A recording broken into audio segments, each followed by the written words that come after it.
Ever since I was a little girl, I've always turned to art as my way of relaxing. I've found it the most therapeutic and enjoyable thing I ever do.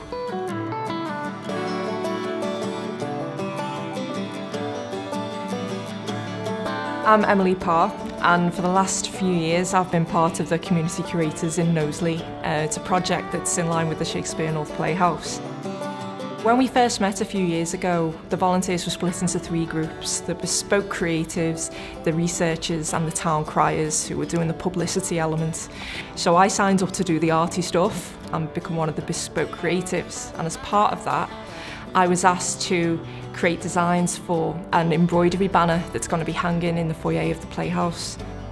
I was given a load of portraits and old images from the Prescott maps and things associated with theatrical history, but also the local history of the town. And from that, create some designs which people could easily replicate in embroidery thread. So it's Elizabethan black work, which means it's not coloured tapestry, it's just black thread on white cloth. So the designs had to be really simple. And there's lots of volunteers in the community who are each going to thread a part of it based on my designs. And they're all going to be joined together and create this huge banner that's going to be hung. So it's quite exciting. All of my designs are trying to be as simple as possible so that they can be easily replicated in black thread on cloth. To imagine them there looking quite traditional and authentic to the time as well, even though they're essentially a modern piece of art, will be really interesting. I went about doing about 40 images of all these different things associated with the town and history. So this is who was known as Lord Strange. He was actually the 5th Earl of Derby, but he was only the 5th Earl of Derby for about 7 months.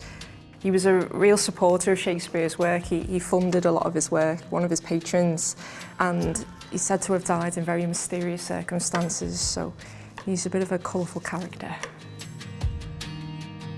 It also represents town life, and also some images associated with the theatre and Shakespeare in general. Also Thomas Kemble, so some of the streets around here are named after these famous figures, aren't they? So I've got one of Kemble playing Hamlet as well.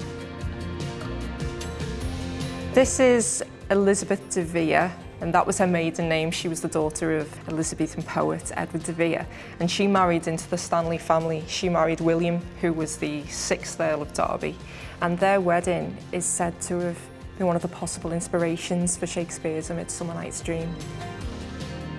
You could easily make a film out of all the characters and the history associated with it. So back in the 1500s, there was a unique early form of town government called court leet. They were the local government, and they were asked to record all details about local history at the time on these big scrolls. And these scrolls, because they were so huge, they were kept in this town chest, which is on display in Prescott Museum. And on these scrolls were all the details of events and everything that was happening at the time. And it's from these scrolls we know that there was a theatre in Prescott. So it's a really important piece of Prescott history, this chest, because of all of the information that was contained within it. It's kind of unbelievable to think some of my little cartoony sketches might have reached the status of being hung in a theatre. That's really exciting, and I can't quite believe it even now, actually. And the thought that it will have been transformed into this old traditional craft as well is really exciting.